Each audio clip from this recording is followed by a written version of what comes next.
बिस्मिल्लाहिर्रहमानिर्रहीम। इय्याका नअबुदु व इय्याका नस्तईन। मेरा तेरा रिश्ता क्या, ला इलाहा इल्लल्लाह। यानी कि नौजवानों सुनो, सब हमारे दीन का राज ला इलाहा इल्लल्लाह में है। मतलब कि अल्लाह तेरे अलावा कोई खुदा नहीं, और जो शिर्क है वो सिर्फ पत्थर के बुतों की पूजा करना शिर्क नहीं। शांगला के नौजवानों, पैसे के बुत की पूजा शिर्क है, झूठ बोलने के बुत की पूजा शिर्क है, और खौफ के बुत की पूजा करना सबसे बड़ा शिर्क है। क्योंकि खौफ एक कौम को, एक इंसान को गुलाम बना देता है। और मैं आज आपके पास आया हूं पाकिस्तान की हकीकी आजादी की तहरीक के लिए। इस मुल्क को हकीकी तौर पे आजाद करना। और आजादी क्या है नौजवानों, आजादी क्या है? आजादी वो है जब कौम अपने लोगों के मफादात के लिए फैसले करती है। अब पाकिस्तान में पेट्रोल और डीजल की कीमत बढ़ गई है।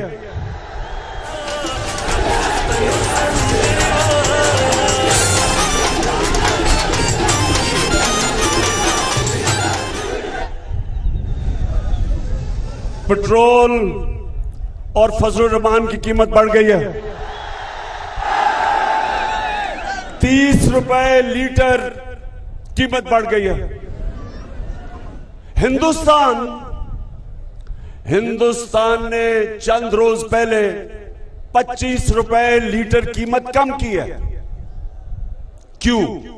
अब मैं आप सबको बताना चाहता हूं कि एक आजाद मुल्क कैसे फैसले करता है और गुलाम मुल्क मजबूर हो जाता है ऐसे फैसले करने के लिए जो उसके मुल्क को नुकसान पहुंचता है। हिंदुस्तान की आजाद फॉरेन पॉलिसी है। उन्होंने रूस से 30% कम पे तेल खरीदा है। हमारी हुकूमत भी रूस से खरीदना चाहती थी।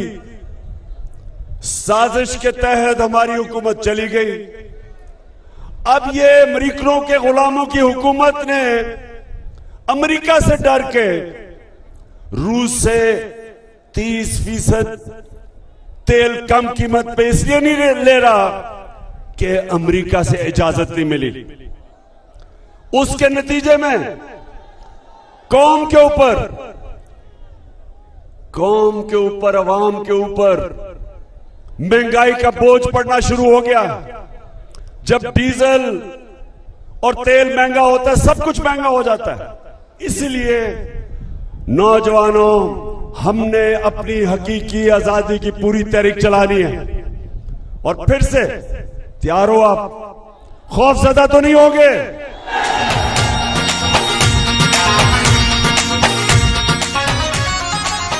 हमारी जब हुकूमत थी तो नौजवानों समझ लो कि पिछले 2 सालों में पाकिस्तान की तारीख में जो तेजी से हमारी दौलत में इजाफा हो रहा था, जिसे कहते हैं जीडीपी ग्रोथ रेट, 5.6% और 6% थी।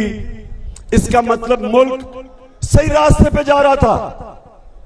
हमारे किसानों को कभी फसलों में इतना पैसा नहीं मिला और इतनी पैदावार नहीं हुई जो कि हमारे दौर में हुई।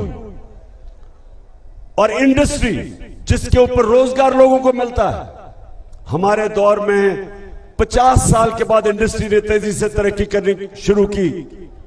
हमारा आमदनी बढ़ गई, हमारी टैक्स कलेक्शन बढ़ गई, हमारी एक्सपोर्ट्स बढ़ गई, हमारी ओवरसीज पाकिस्तान की रिमिटेंसेस रिकॉर्ड पे चली गई, यानी दौलत में इजाफा हो रहा था।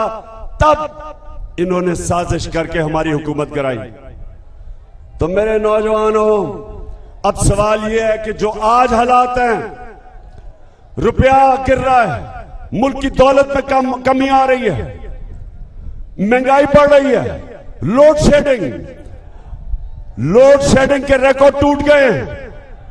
तो सवाल ये हम पूछते हैं कि जो भी इस साजिश में मुलव्विस थे, तारीख आपको भूलेगी नहीं, ना ये तारीख आपको माफ करेगी, ना पाकिस्तान की अवाम आपको माफ करेगी।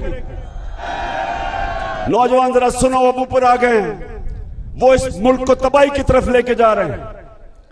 माशी हालात तो सबके सामने है।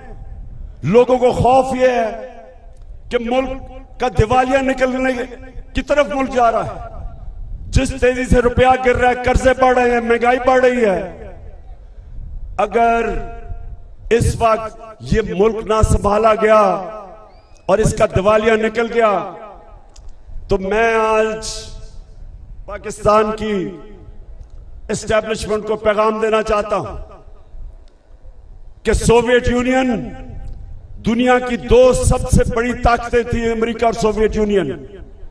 लेकिन जब उनकी माइशत नीचे गई तो वो सोवियत यूनियन टूट गया।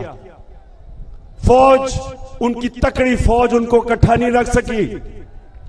तो जिस तरफ हमारा मुल्क जा रहा है, बेशक एस्टेब्लिशमेंट आप कहते हैं हम न्यूट्रल हैं, बिस्मिल्लाह न्यूट्रल हो, लेकिन लोग जानते हैं कि पावर आपके पास है।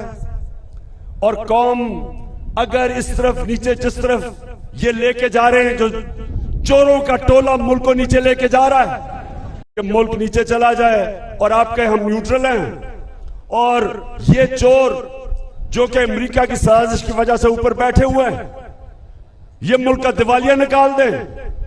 ये सिर्फ और सिर्फ इस मुल्क में दो काम कर रहे हैं, अपने करप्शन के केसेस खत्म कर रहे हैं, नैब को खत्म कर रहे हैं जिधर इन सब के करप्शन के केसेस हैं। पहले जनरल मुशर्रफ ने इनके करप्शन के केस माफ किए जब उसने एनआरओ दिया, वो सारे माफ हुए। 10 साल में जो करप्शन उन्होंने की, अब ये उसके ऊपर एनआरओ मिल रहा है इनको। जब ताकतवर की करप्शन, जब एक माशरा ताकतवर डाकू को नहीं पकड़ सकता, मेरे नबी सल्लल्लाहु अलैहि वसल्लम ने कहा कि वो कौमें तबाह हो जाती हैं जो ताकतवर डाकू को नहीं पकड़ती और सिर्फ छोटे चोरों को पकड़ती है, वो कौम तबाह हो जाती है। सिर्फ ये अपने केसेस माफ करवा के नैब का इदारा, एफआईए का इदारा सिर्फ तबाह नहीं कर रहे हैं, ये सारे पाकिस्तान के इदारे जिसके ऊपर एक मुल्क खड़ा होता है वो तबाह कर रहे हैं।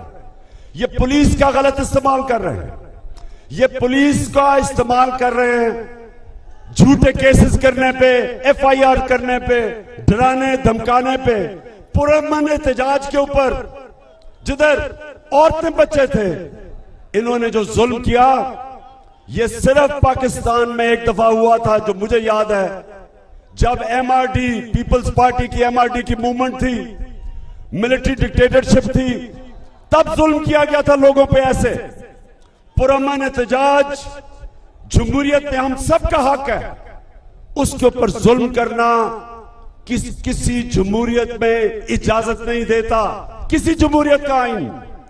तो ये वो लोग आए हैं जो, क्योंकि इलेक्शन तो वो जीत नहीं सकते, पब्लिक में तो वो निकल नहीं सकते, अवाम में जाते हैं तो उनको नारे लगते हैं चोर के और गद्दार के।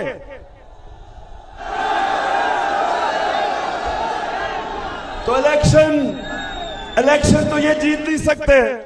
तो इसलिए अभी इलेक्शन कमीशन के साथ मिलके धांधली की पूरी तैयारियां हो रही हैं, हल्का बंदियां की जा रही हैं इनको जताने के लिए। पूरी साजिश हो रही है कि पाकिस्तान की जमहूरियत को तबाह किया जाए। और फिर मीडिया के ऊपर जो पाबंदियां, किसी जमहूरियत के अंदर इस तरह मीडिया के ऊपर पाबंदियां नहीं लगती।